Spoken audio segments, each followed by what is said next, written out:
Jaanipäev on ukse ees ja selleks päevaks ei valmistu mitte ainult eestlased, kes käivad poest endale šašlõkki ostmas, vaid selleks päevaks valmistuvad ka politsei ja pääste, sellepärast et need päevad on nende jaoks kibedat töötegemist täis. Jaanid juba tulid meil reedest alates, et eestlastele meelepärane pikad pühad, küll see esmaspäev, täna tööpäev. Aga juba reedel siis hakkas märku andma see pühade tulek, tõusis siis alkoholi mõjul toime pandud süütegude arv ja alkohol ja vägivald tihti käib käsikäes ja ka joobes juhte järjest rohkem me oleme tabanud. Politsei on jaanipäeva ajal väljas suurendatud jõududega, eks ikka selleks, et tagada kõigi turvalisus.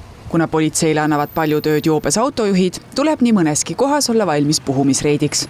Eelmisel aastal hoiatas politsei ka suure laulukampaaniaga. Henril roolis selge pea, ta viks ja tubli liikleja. Kui Henri kainelt teele läheb, on meilgi vahva uhke päev. Sel aastal sellist suurt kampaaniat ei tehtud. See aasta loodame inimeste mõistvale suhtumisele ja arusaamale, et alkohol ja rool ja vägivald me ei tohiks koos käia kõik. Et loodame, et eelmise aasta kampaania veel mõjub siiamaani. Kuivõrd siis eelmisel aastal see kampaania ikkagi inimesteni jõudis? Eks ta kõneainet inimestele pakkus. Kahjuks ei saa öelda, et ta oleks nüüd tõmmanud minimaalseks või peaaegu ära kaotanud meil need joobesjuhid või kaklused asjad. Aga eks ta kindlasti mingi mõju andis ja parem teha midagi kui mitte midagi.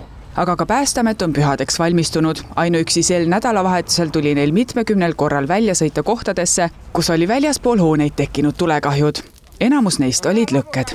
Üldjuhul, eriti kui ilmad ilusaks lähevad ja on mingisugused pühad, mida tähistada, siis inimesed tahavad kodudest välja saada.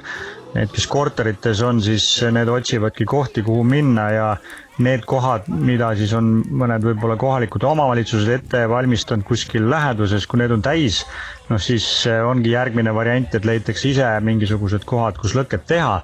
Aga selle juures tulekski ikkagi silmas pidada, et eelistada tuleks neid kohti, mis ongi lõkke tegemiseks ette nähtud, või siis kui minnakse üldse loodusesse, siis samamoodi otsida neid RMK kohtasid.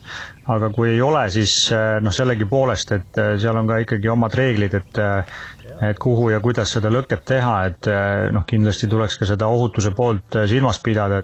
Siinkohal olekski paslik meelde tuletada, kuidas ohutult jaanitult nautida. Üks asi on see tõesti, et see lõkke koht, eks ju, et see asukoha valik, et oleks hoonetest eemal, me räägime siin circa võib-olla sellisest minimaalsest 8 meetrist, ütleme sellisest metsast põlevmaterjalist, eks, aga jah, et kui lõkke ikkagi tehakse, siis see lõkke suurus võiks ka olla selline mõõdukas, et kui ikkagi lõkke väga suur teha, siis need distantsid või ohutusdistantsid selle võrra peaksid ka nagu suuremad olema.